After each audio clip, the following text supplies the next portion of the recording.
Herru, núna innan mánuður í veiðitímabilið. Það innan mánuður, það 3 vikur, Birgir, í dag. Það komið mikil tilhlökkun í mann. Já, ekki laustu því. Við verðum mættir í eldvatnið 5. apríl aftur. Já, það verður kannski annað vlogg eða svo. Já, hver veit. Það kemur þá inn á Patreon síðan okkar. Já, og svona til að hitta þessu upp, þá ætlum við að hittast í næstu viku. Já, heyrðu, við ætlum að vera með barflugur, nýtingakvöld, svona gamla skólanum. Já, það ekkert mikið prógram, það bara mæta, við ætlum að vera með gamla veiðþætti í sjónvarpinu og... Já, tilbúða barnum að mat, drykk og engin fyrirlestur, ekkert slideshow, ekki neitt, bara mæta, hitta félagana og nýta flugur og eiga bara saman góða stund eftir þetta COVID-jul. Nákvæmlega. Að þættinum núna þessa vikuna. Já. Glenda Powell. Við vorum að klára að tala um Glendu Powell.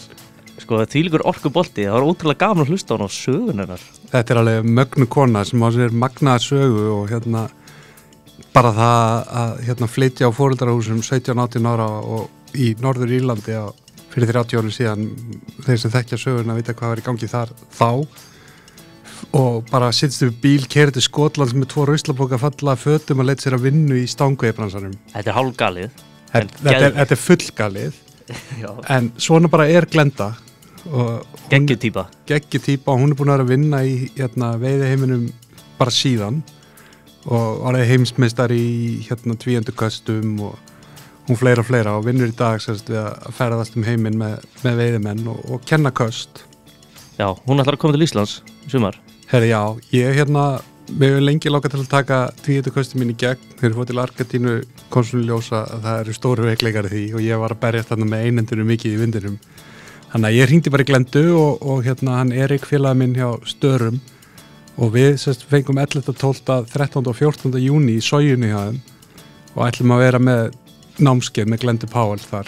Það er ekki svolítið fyrir hópa og svona?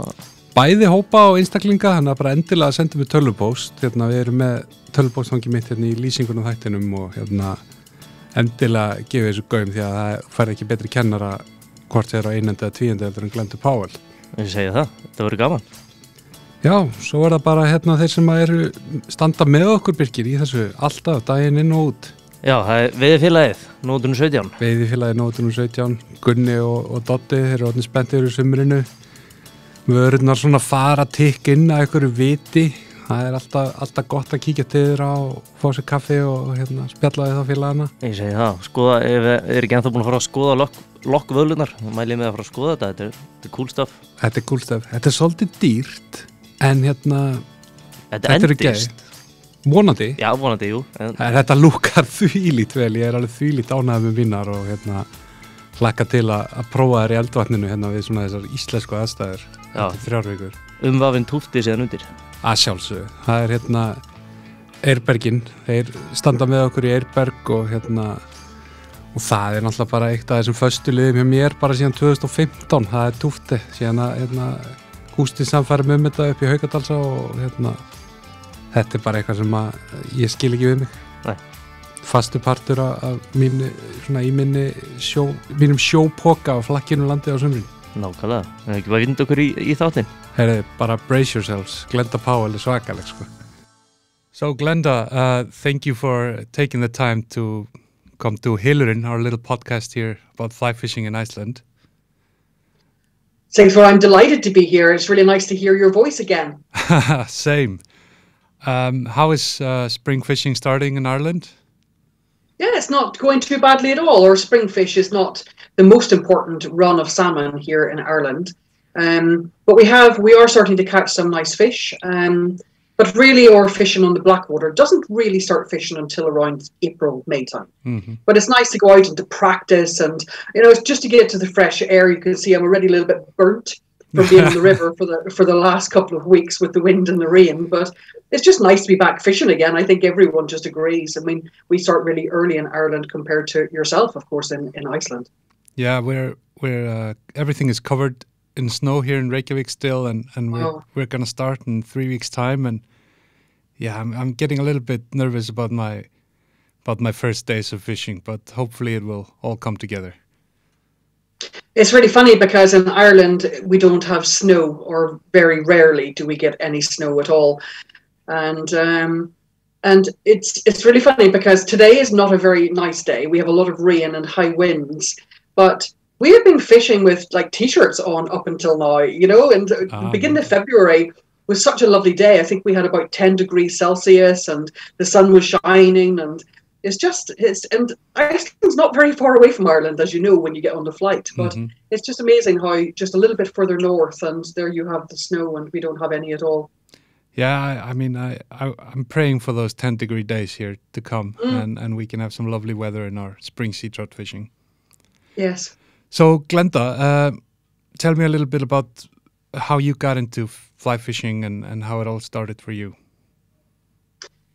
Yeah, it's a long story, Sigford, but I'm gonna keep it short because there's many things to talk about. But it was really funny. My uncle Michael died when I was 9 years old, and I can remember him a little bit, and I can remember watching him tying flies, and it was just I was so intrigued by all the different colours of the feathers and the pieces of glitter that he was using, and I think that's what it was. And so he knew he was going to pass away, and he told my Aunt Liz that whenever I die, give Glenda my fishing rods, and that was really how it all started. So you know, I went to the river. My parents didn't fish. I really didn't know anybody who fished.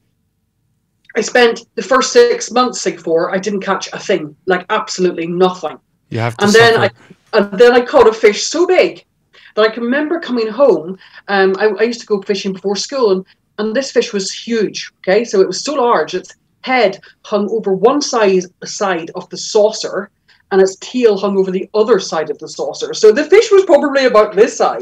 But to me, this was a monster. And I remember going to my parents' bedroom and saying, "Look, Mum, look, Dad, look what I've caught." And it was like, "Glenda, would you ever get dressed and go to school?" You know, it was like, so it then became an absolute obsession for me. I would go fishing before school, after school. Many times when I should have been in school, I was found on the riverbank. And even though I was quite a good student, I just loved being down by the river, and that's why I found my lovely peaceful place. And with growing up near Belfast, it was quite nice to have somewhere to go and somewhere quiet and away from the trouble at the time. Yeah, I mean, like you mentioned, it was a strange time probably growing up there, and yes, and fishing a little bit of a refuge for you, and like you said, an obsession really. Absolutely, and then what happened was I got to that stage of life when I was 18 years old, and there are the times where you have to make decisions. And I always find it quite difficult because when you look at your own children or you look at young people today and you think, how on earth do you make those big decisions at such a young age? You know, who really knows what they want to do? But what I did know was that I didn't want to join the police force in Ireland. And I wanted to go fishing. So I remember telling my father, who was a policeman, that I want to go and fish for the rest of my life and teach people how to fish. And he was very upset and, you know, made me go and sit my police exams, and I purposefully failed. And then with 2 black bin liners in a car and £1,000, I took off to Scotland to go and follow my dream. And that was it. I was now, you know, out there hunting for work, and in a time where there was no mobile phones, no emails, much harder to stay in contact with people. And I was out there trying to make a living out of fishing as a young 18-year-old girl who had just basically ran away from home because she didn't want to have that normal job with a good pensionable wage, and you know. This is quite a story, Glenda. I mean, yeah. I mean, most people don't know that. You know, most people think I grew up on a big river somewhere and, you know, grew up in the banks of the Dee or the Tay, and I get confused for being Scottish with my accent because, of course, I lived there for a little while. And where I grew up, Sigford, you can actually throw a stone across to Scotland. So, you know, there's only 20 miles between the north of Ireland and Scotland. So we would call ourselves Ulster Scots. So Scotland was always a place that we had gone to as children, but yeah, most people don't know that story, and it's one of those things that I'm not proud of upsetting my parents, but I suppose when I look back, I must have had some sort of like real urge to just like go and do what I wanted to do, and I think I know why. And my father, when I was 14, he brought home a book from work, and the book was called "The Success System That Never Fails." And it was a book written by a man called William Stone. And it was the first self-help book that I was ever given and I had ever read. And I was the only reader in the family, and I still love to read books, as you can see from behind. But it was, you know, it was one of these books where it was taught you that you could do anything that you wanted to do if you just put your mind to it, work hard at it, and believe it, you know, that you can then achieve it. And it was really funny when I look back because, you know, even though my father was really upset with me for going and doing what I wanted to do, of course, we became great friends after that, and he respected me and what my work was in time. But he didn't realize when he was giving me that present that this really would change my life. So yeah, I'm a great believer that, you know, people and books can actually change a young person's mind. And I grew up in a place where it was very industrial, and, you know, the best jobs we were going to get were factory workers. And, you know, we might have, if we got a really, really good job, we might have been a secretary of this local school or something like that. But really jobs there was no such thing as a fly casting instructor. No. There was nobody teaching fly fishing at that time. Nobody would have been able to make a living at it at that time. So I was, I suppose, thinking about doing something that didn't exist in my little country. I think, you know, today still fly fishing is a very small industry. If you look at just, and everybody knows everybody. I mean, it obviously took a lot of courage to, as an 18-year-old girl, to go up to Scotland and try your hand at, I assume, gilling or whatever you could get.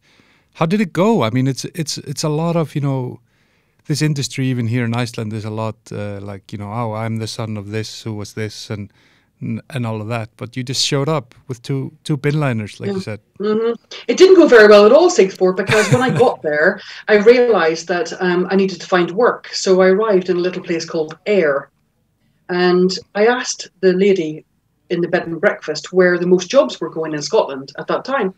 And she says, go to Aberdeen, up to the Granite City, and there you'll find work, because it was the oil industry, and of course it still is. Exactly. So I got in my little car and I drove to Aberdeen, which was several hundred miles. And of course, I didn't know Aberdeen was a big city. And I looked at it and I thought, oh no, this is like too scary for me. And I came out, and it's funny, Sigford, when I think about it. I drove out then along the banks of the River Dee, which we all know of being this great big famous salmon river. And I remember staring over the bridge, as all fishing people do, thinking, how on earth am I ever going to have an opportunity to fish this river? And at that time, fishing for salmon in Scotland was a very rich man's sport. There was no way that I was going to be able to afford to go and do this. So I got myself a job. I was cleaning people's houses. I was doing their ironing for them. I went to work in an old person's home. And it was in that home where I met my mentor, okay? And she was an old lady. She was almost 90. And she was living in the home.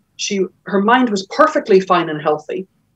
And I told her the story about running away from home, and my parents weren't speaking to me. And, you know, and she took me under her wing and said, okay, Glenda, so what are you doing working here?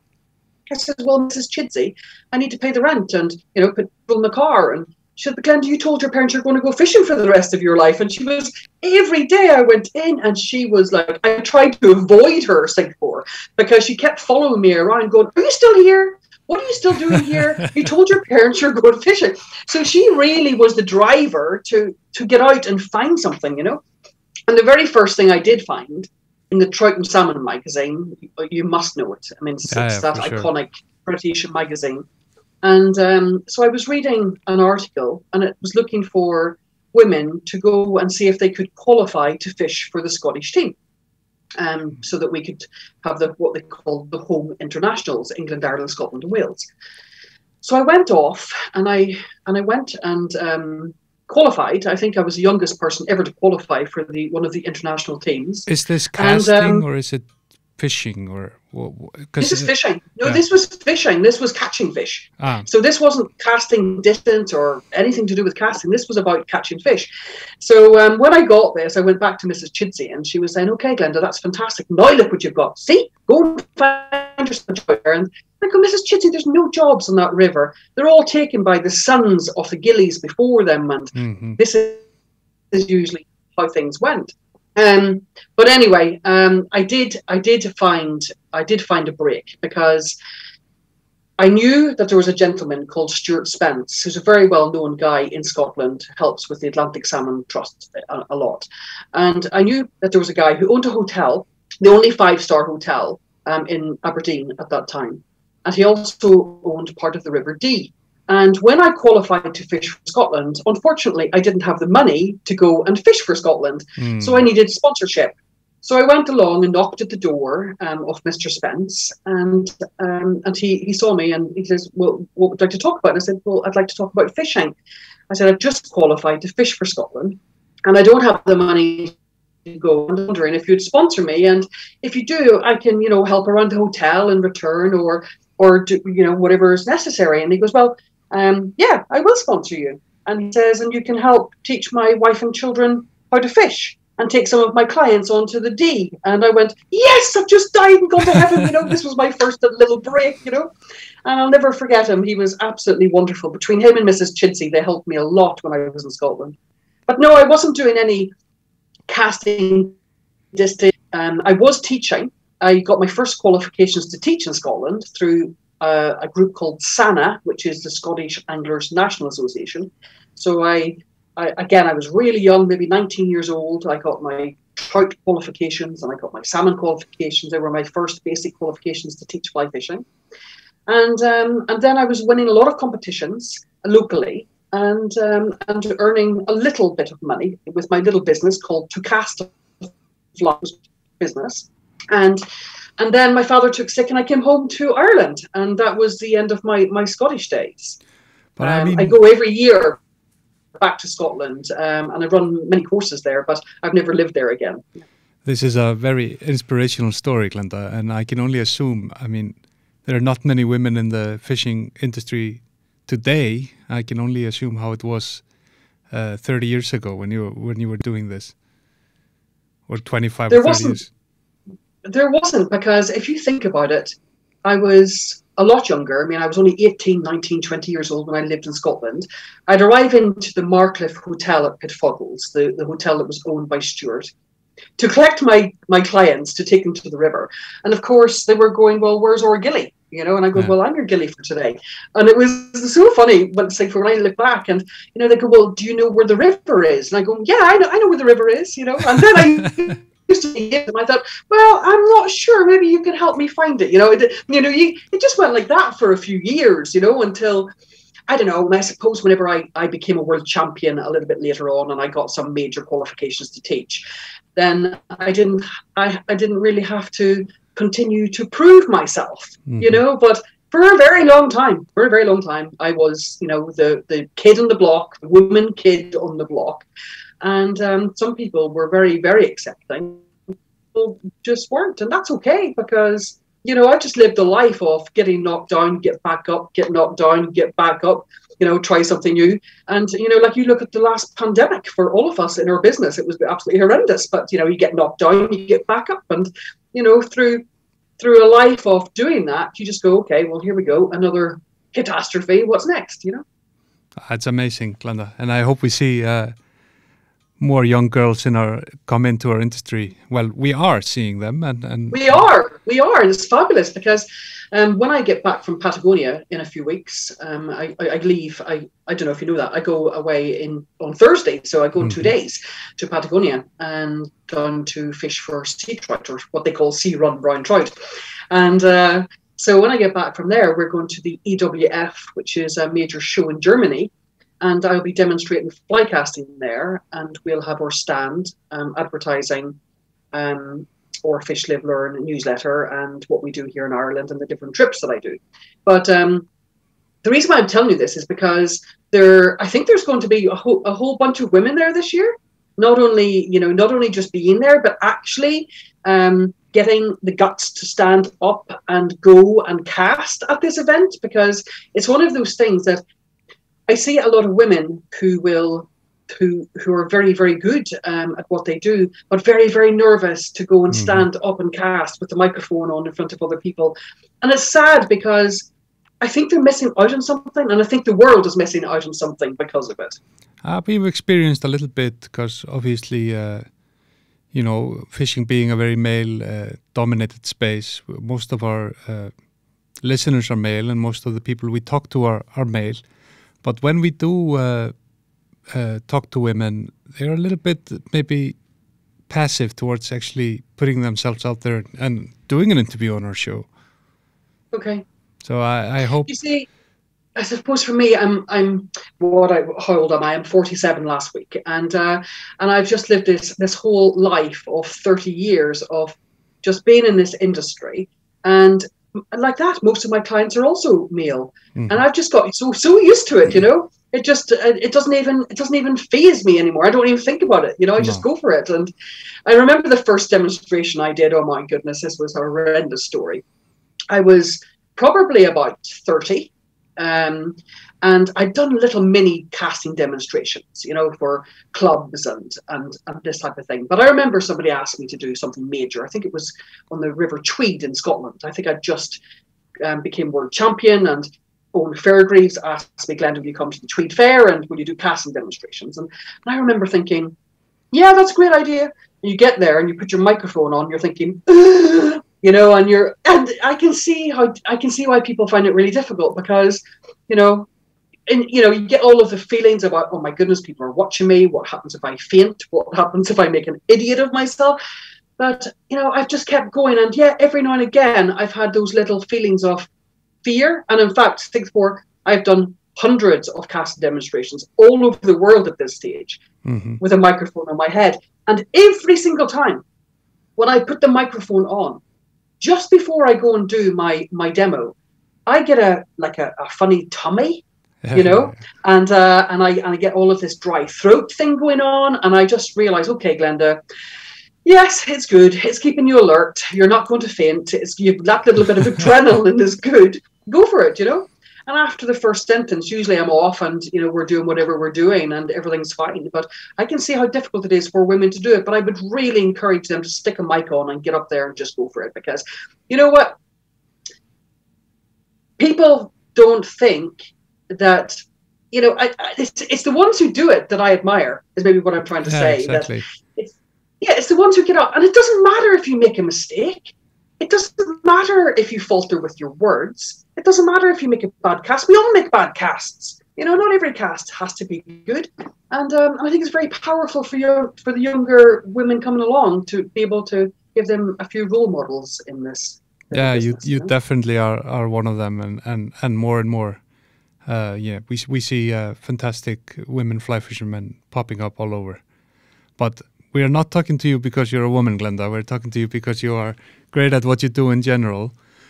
You mentioned briefly competing for Scotland and World Championship, because here in Iceland, competing in fly fishing, it's just not in our culture. And whether it be casting or fishing. But can you explain that a little bit, how you ended up as world champion, and what does it actually mean, and world champion of what? Yeah, I know.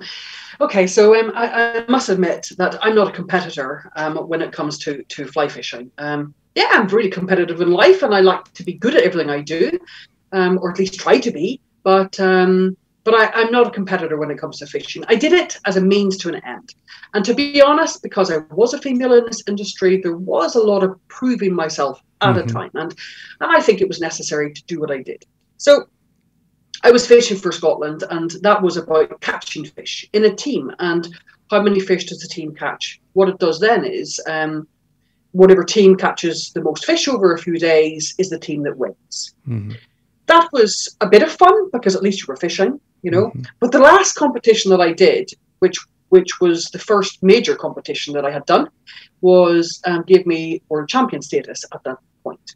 Right? Now, say for everything I do, it always seems to come in a roundabout way, you know, and these opportunities come past, and I've been used to always grabbing them and going, okay, I'll do it. Let's have a go. Let's see how it goes, you know. So what actually happened, and you're going to laugh at this because, you know, it's an unusual story, as most of mine are, but here's how it goes. I was at the lodge, Blackwater Lodge, which I had been working and running for a very long time. And I was about 33, 34 years old. And I was approached by someone in the Fermoy angling club, which is a piece of the river, further up the river from us. And they wanted to get a wheelchair accessible boat and put it in the beat in Fermoy so that disabled anglers would have an opportunity to go fishing. And to be able to afford this boat, which was going to cost about €20,000 at that time, this is 2006. So they phoned me and asked me, Glenda, we're going to try and raise some money. Would you help us? And I said, yeah, no problem. What do you want me to do? And he says, well, we'd really like you to do a bungee jump. And I'm thinking, okay. All right. Okay, fine. Yeah, okay. I said, yeah, I'll do a bungee jump. I'll do a bungee jump. Okay. So they set up this bungee jumping machine. Obviously, it was, Bungee Ireland or something came along with this massive crane, 255 feet above the River Blackwater, and we were going to do the jump.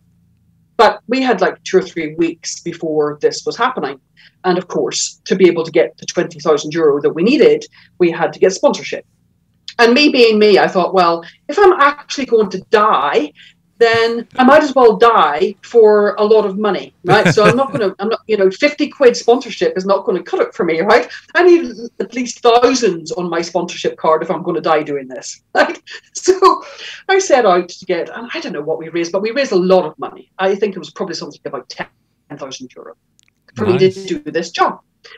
And how I was doing it was, I got wind, or I heard that there was the World Championship taking place in a really fancy hotel near Dublin called Carton House.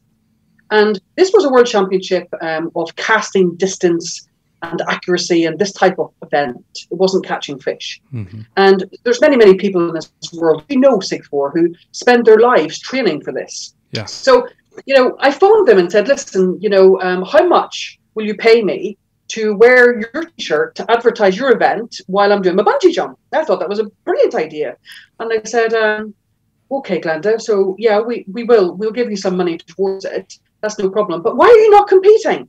I said, because I'm not a competitor, like I'm a teacher. I am a giver of knowledge. I'm not somebody that hides knowledge. And what you'll find is that a lot of competitors, not all of them, some of them are absolutely fantastic, but when you're competing and you're trying to win against another team, you're hiding the flies that you're using and you're hiding the technique that you're going to use to cast the furthest. So that's contradictory to what I do. Right? So I'm there going, well, I'm not a competitor. I don't do that. I mean, I'm a teacher, a giver of knowledge. And so they said, but Glenda, you're the best one we have in Ireland. Come and do it. And I thought, okay, I will, but you're going to give me some money to do the bungee jump. Yeah. So they did. So anyway, I did the bungee jump. It was the closest I've been to God ever in life, where I thought, oh my goodness me, it was really scary, but really exhilarating. And straight after, I would have gone immediately again. There was so much adrenaline. So I did this, and then a week later, I now had to go and do this World Championship, right? So I had approximately 4 weeks to train. So you could use any 15-foot rod you wanted as a female. They sent you the line that you had to use, so everybody's lines had to be the same, and these lines had 80-foot heads for women. Okay, 80-foot heads. That's right. Yeah. So I got to the football field. Like this line arrived and in its box, and I got to the football field. I took it, stuck it onto a reel, took it up, tried to cast it, couldn't get to the end of the line, and I was disgusted at myself. I thought, how on earth am I ever going to even not make a fool of myself, never mind, go and do this competition when I can't even cast the full fly line. So the full fly line is usually 30 meters, or it was then, okay? It was then that I read the box, and the line was 60 meters. Okay. So I went, okay, so that's not so bad, right? So, but then I practiced every day, Sigfor. I'd go before work. I had 2 tiny kids. I had a husband with cancer at this point, and I had a fishing lodge to run. I had 20 staff to manage, and I was trying to cast every day, between work, between cooking, between cleaning, between serving people their dinners. It was just madness. But anyway, so I arrived in Dublin at Carton House. they gave me my tracksuit for Ireland, and now I'm feeling like really, really small because the American team's coming out with Steve Radjeff as their tutor and mentor, and I'm going, oh no, I had no mentor, I had nobody, and I'm thinking, oh my goodness, and they all look really fit. Okay, they're shorts, and they've got tanned legs. That San Francisco casting club gang. And I'm thinking, oh my God, please God, may I not make a fool of myself no matter what happens. I just don't want to have to go away from here and feel like an absolute idiot. So I had put in for 2 disciplines, and one was casting distance with overhead casting with the salmon rod, okay? And the second discipline that I was competing in was spey casting distance with the double-handed rod. So I went up in the first day. I was absolutely shaking, I was scared stiff.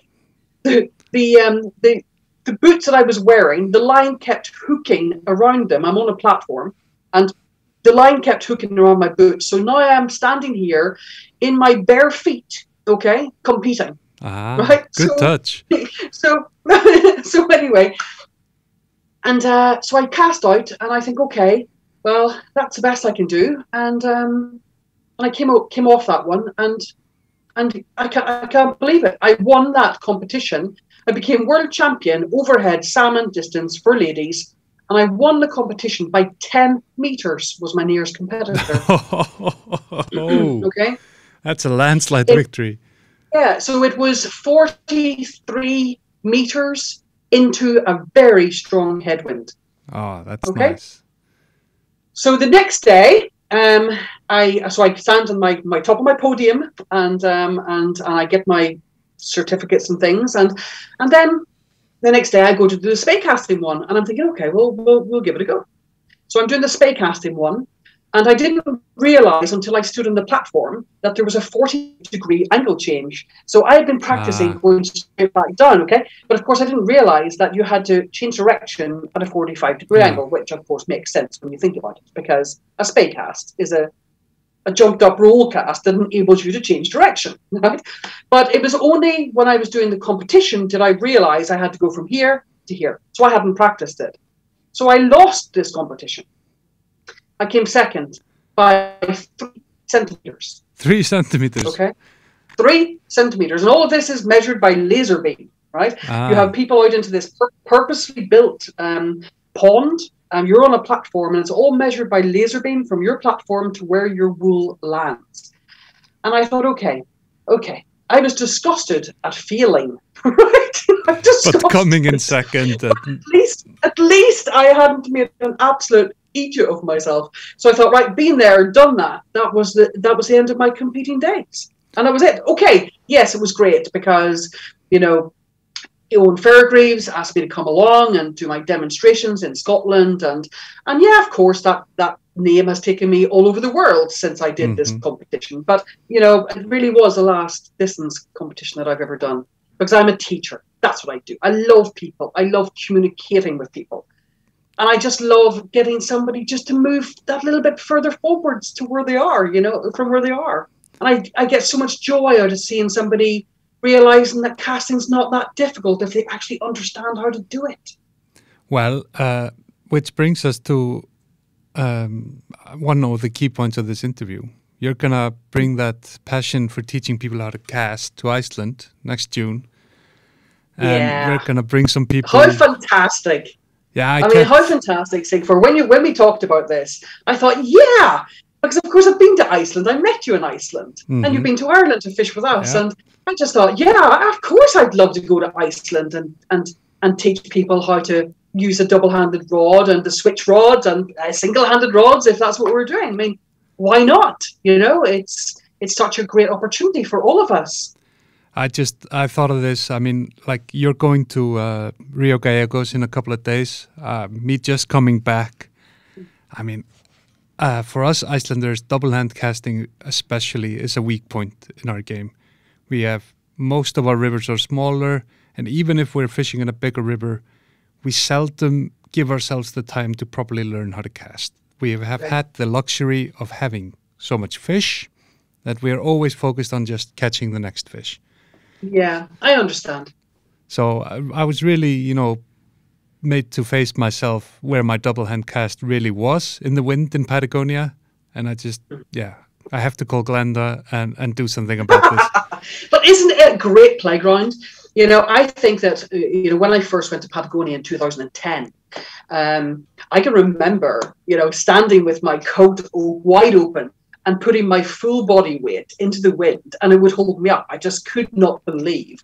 And, like when you lift your line up, your rod tip up with the double-handed rod, your line just flaps in the wind. It's quite incredible to see it.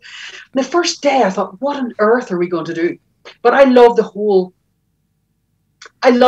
how do we get a fly out in these conditions? Mm-hmm. So I love wind today. And I absolutely love, it was really windy here for the last couple of days in Ireland, which is a little bit unusual. But, people were going, it's really, really windy. We're not going to be able to fish. And I goes, this is good training for me. I'm going to Patagonia in a couple of days. Come on, let's do it. Let's see what we can do. Keep everything low and slow and, And, but yeah, so the reason why I'm going to Patagonia is because I'm going to, with my group, I've got 12 people going down for a couple of weeks. Mm-hmm. And my main job is to make sure that they cast in the wind.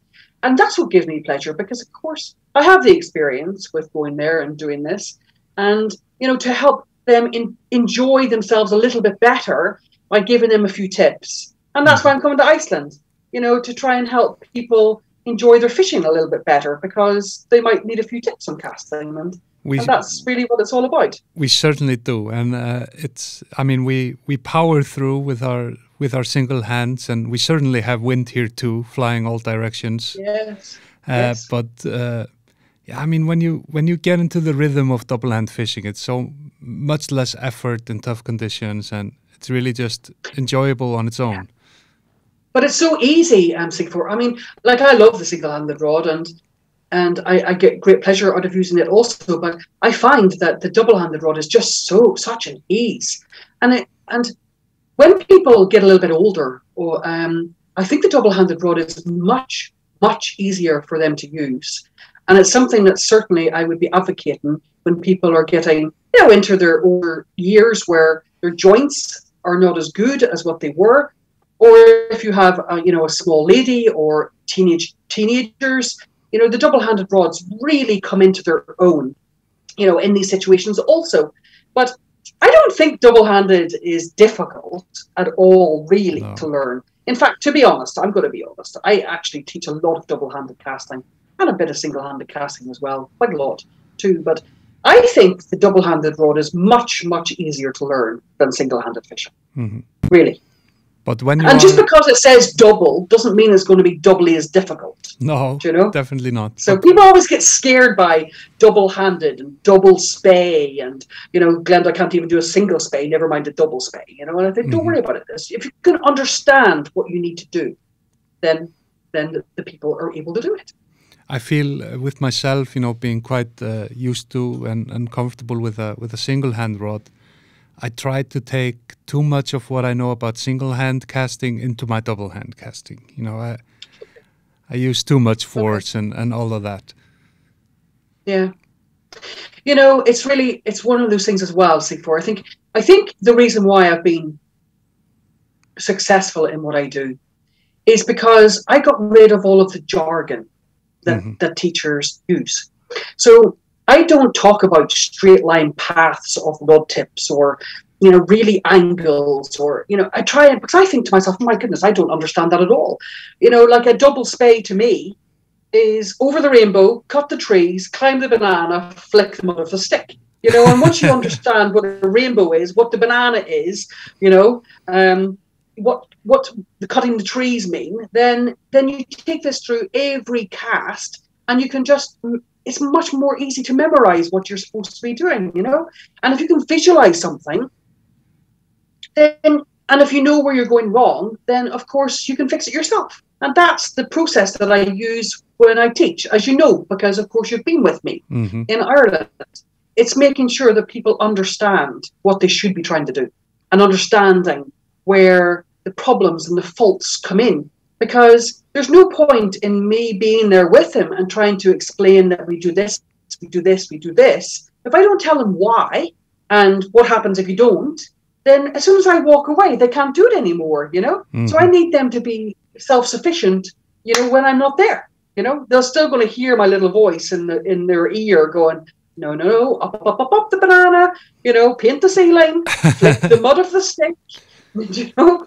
So, and like that too, of course, I've taught people from all over the world. So language barriers, they don't exist. You know, casting is a language in itself. I have taught people who don't speak any English at all, Singapore, to cast. So I believe it. It's really, yeah. We have 4 days on the Sog, which is just half an hour from Reykjavik here. Great river, very convenient.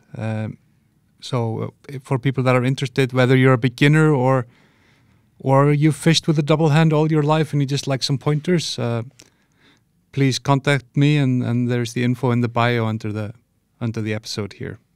And yeah, I think Glenda will definitely get us sorted in the double hand. I can't wait to at least fix my cast a little bit this summer. And it really doesn't matter where people are in their casting, because I mean, a few days ago, I had a young guy, probably in his 30s. He said to me, Glenda, what's your objective? I was with him the day before, and he says, what's your objective for today? You know. And I realize these buzzwords are, you know, like, you know, people sit down and have objectives, and that's fantastic. But I suppose with teaching for 30 years, it goes like this, you know, it's really simple. It goes, okay, so I need to fix the mess that you've made, you know, between me being with you yesterday and what you've done since then. Yeah. And once we fix that, then we just move you that little bit further. And when you get that bit, then we move you on to the next bit, you know. And I suppose I've had a lot of experience with people who are absolute beginners, which is fantastic, or people who's trying to get their teaching qualifications, because I'm the chairperson and have been for 10 years of the teaching organisation in Ireland. And we have 40-something members, and I'm one of the mentors for new casting instructors, and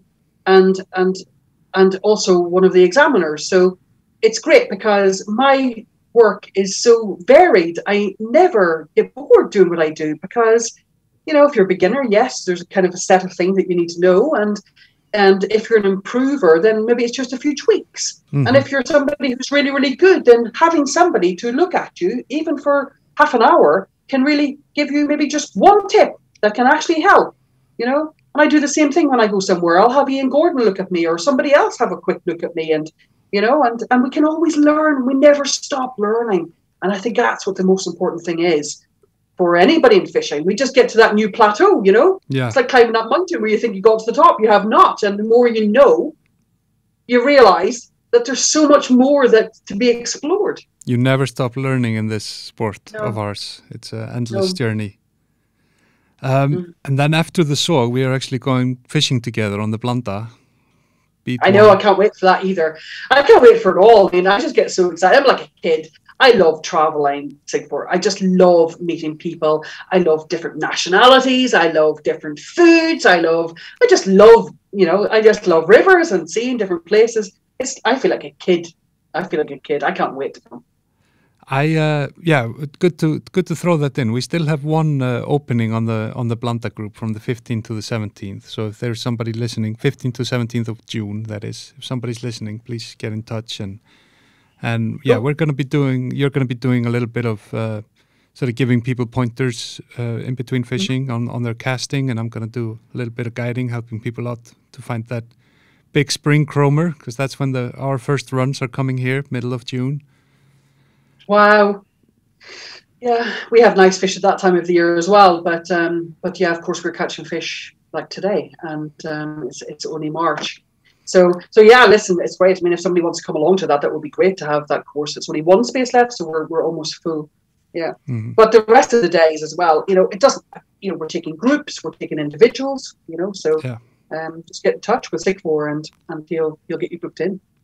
So tell me a little bit. I was lucky. I mean, I met you out of a complete coincidence. It was basically a mistake at the Reykjavik Angling Club that led to me having to guide you once in Haukadalsá with one of your clients.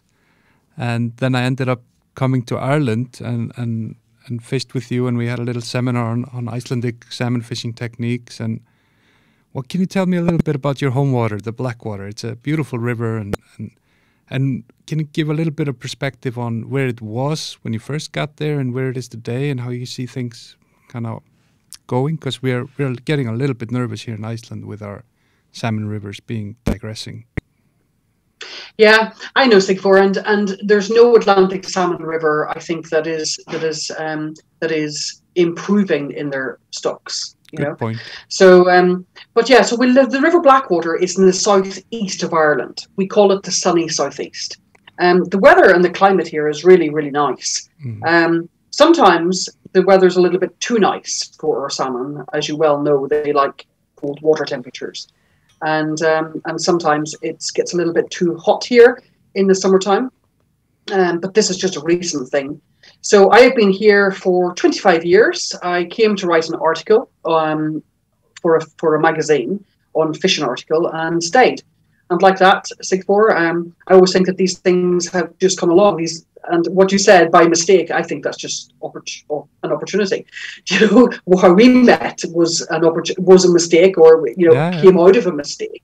But I think people are simply destined to meet. And I don't think there's any mistakes. I think it's just the way life goes. Meet like-minded people, and we're drawn together by whatever, you know. But so the Blackwater, we have different runs of salmon from it, and we used to have a very, very good spring run, but that's probably 100 years ago at this stage. Our best runs of fish today are probably May, June, July. We don't really have a back end run anymore either. So it's, you know, we catch what I would consider to be quite a lot of fish, and my statistics would be compared to Scottish rivers.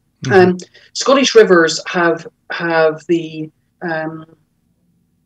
prestige, everyone wants to go and fish the Tay or the Dee and the Spey and the Tweed, and not that many people have heard of the Munster Blackwater.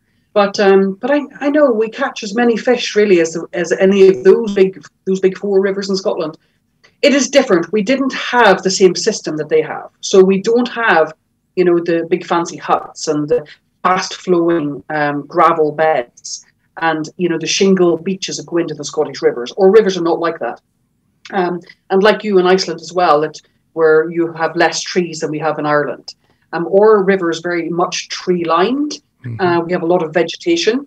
I think you call it vegetation, do you? We have a lot of vegetation on our river banks. So spey casting is really, really necessary for us. So I think that's why we're pretty good at it, because, you know, we need an overhead cast really does not work here. We're going to be up in the trees fishing for squirrels, you know, if we try that. So it's better to go spey casting. So we have a few miles of the River Blackwater, which we rent, and we take people fishing on it, and we guide on it. And it's my kind of home waters, so to speak. But Sigþór, more and more, my children have grown up. They're now 20 and 19 years old. And Noel, my fabulous partner, who you met, we decided to travel the world if we could in the time that's left, you know, for as long as we can. So this year, I think I'm away 100 days out of Ireland. And Iceland is a very exciting time for me. But it's just one of those exciting times, because I also plan to fish in Greenland and Norway and Scotland and Austria, France, Germany and Holland, US and South America. So I think it's hopefully if we can, you know, get her through our PCR tests and everything else that we need to do, that I really want to travel. Yeah. I mean, it's fantastic, Glenda, and I think that really hammers in that to our listeners that maybe haven't heard of you, that you are, in my opinion, one of the best people I could ever imagine bringing here to teach people how to cast. And just, I think your vibrant personality comes through in this interview, and your inspiring story. But tell me a little bit. I mean, you've traveled the world.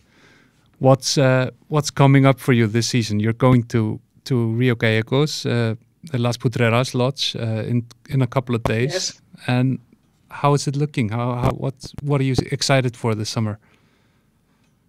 I'm excited for every piece of it, because people always say to me, Glenda, you know, well, one, can I carry your rod case for you? You know, that's the question I always get.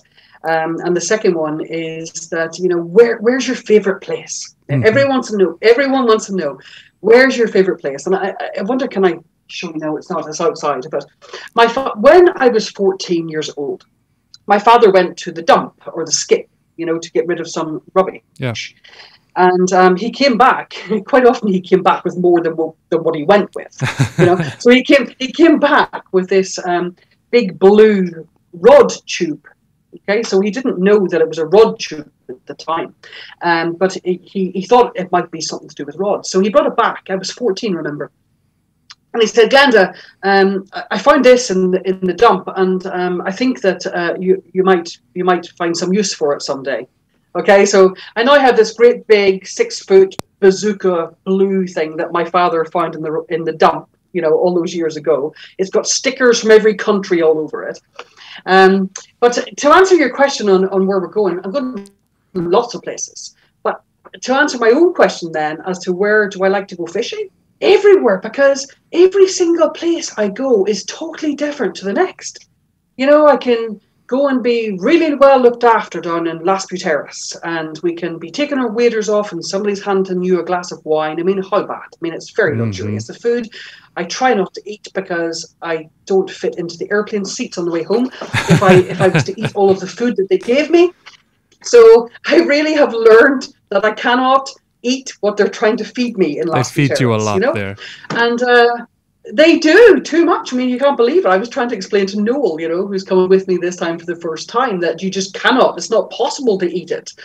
And but anyway, so that's really luxurious, and you're driven around in the 4x4s, and okay, it's really windy. But then you go to Greenland. You know, you arrive several aeroplanes later, and then a couple of boats go fjord, and there are wheels, porpoise. I feel like I'm in some sort of David Attenborough movie, you know? Yeah, it's very wild. And you then climb up a mountain.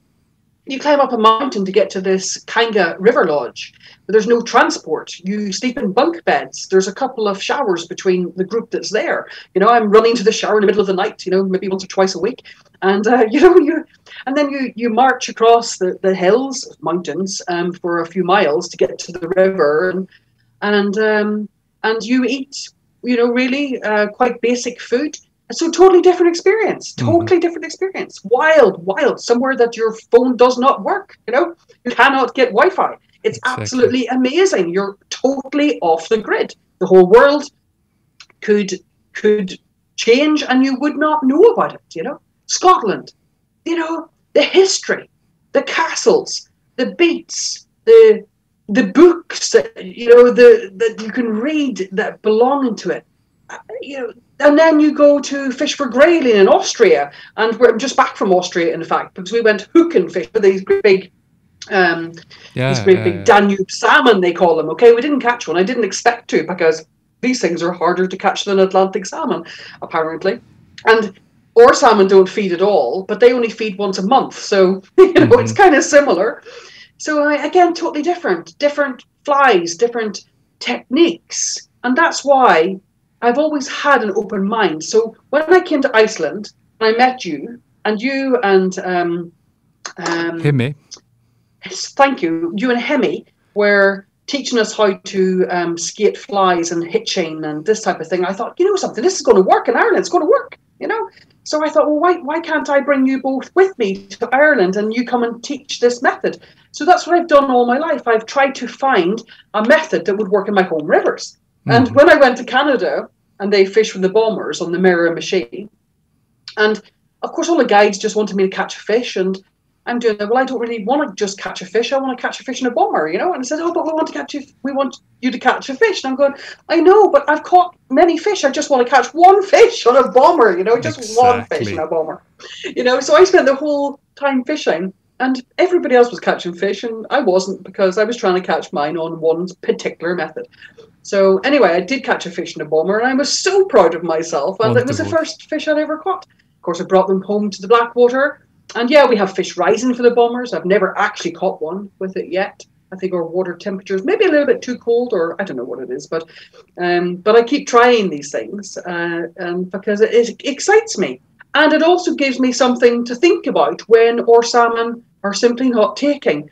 So I can go from traditional cast out, swing around method.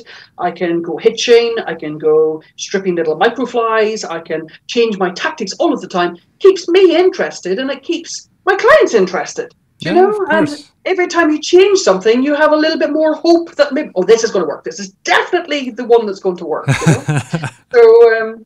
So that's why I just love traveling. I love meeting the people, and I love bringing the techniques, home or just learning. And of course, this is why we started our online community of Fish Live Learn. Yeah, our online newsletter. Because, we have an online newsletter which we sell. It's €36 for the year. You get 12 monthly issues, access to our Facebook page, which is private, obviously, and we communicate with people from all around the world doing different techniques, and we'd have meets, and it's a brilliant thing to do. And Noel does all the video work for it, and we get people hooking fishing and using the different techniques. And when I come with you, hopefully I'll get you doing your techniques in Iceland as well, and we'll video all of that and get you explaining what you're doing, and we then sell this. And that's very, very successful for us as well. I feel we have to mention Noel's flies a little bit as well. He's a master fly tyer. He is a very good fly tyer, and he loves it. But honestly, he's finding less and less time for it, because since the children have grown up, he's now able to travel with me. So pretty much everywhere I'm going this year, he's coming to Sigford, and that's really amazing for us. Well, Glenda, I can't wait to have you here in Iceland and meet up with you and Noel in person. And I'm sure we're going to help a lot of people with their casting. I know you're going to help me a lot with mine. And just thank you for doing this little interview with me, and have a safe trip to Las Potreras and catch a big one. Thank you very much, Sigford. It's been an absolute pleasure. And for anyone who's listening to this, I really can't wait to come see you. And, we'll just take it nice and slowly and just improve your casting a little bit. That's all it's about. So listen, tight lines until then. And if you get a chance to go fishing, I'm not sure if there's... What type of fishing do you do at this time of the year in Iceland, or is there any, Sigford? We start on April 1st, and it's sea trouts. And I booked 5 to the 10th on my favorite sea trout river. So me and Birkir here, who's listening in, who has this podcast with me, we can't wait to go and tear into some big ones. We got very lucky last year, but last year was last year. So, Yes, of course. I know, a new year. Listen, tight lines to everybody, and I really look forward to seeing you in Iceland. See you, Glenda. Thank you. Bye. Við minnum á Patreon-aðgang Hilsins á patreon.com/hilurinn fyrir þá sem vilja að styðja við dagskrárgerðina og kannski fá að njóta þess aukaefni sem við þangað setjum inn. Við ætlum að vera nokkuð duglegir í vor þegar við förum að geta farið í völurnar og vera með þessi vlog sem kannist kannski við frá í fyrra. Og fyrsti staður sem við mætum á er rímats við eldvatnið og klæjar okkur í fingurna að komast þangað. Mér langar sérstaklega að þakka þeim sem að keypta velgjörðamannspakkan hjá okkur á Patreon, en það eru Bjarki Bóasson, Brynjar Ágúst Snædal Agnarsson, Haraldur Orri Björnsson, Hilmar Þór Sigurjónsson, Hrafn H. Hauksson, Jóhann Freyr, Jón Magnús Guðmundsson Bleikja, Jón Þór Júlíusson, Jón Þór Tryggvarsson, Karl Björnsson, Marvin Þrastason, Stefán Sölvi Pétursson, Tóbías Sveinbjörnsson, Ármann Kristjánsson, stórbóndi á Jarlstöðum í Aðaldal, Ólafur Finnbogason, stjörnufasteignarsali, Óskar Örn Óskarsson. Þakka ykkur kærlega fyrir og öllum sem að hafa keypt sér áskrift á Patreon-aðgangi Hilsins.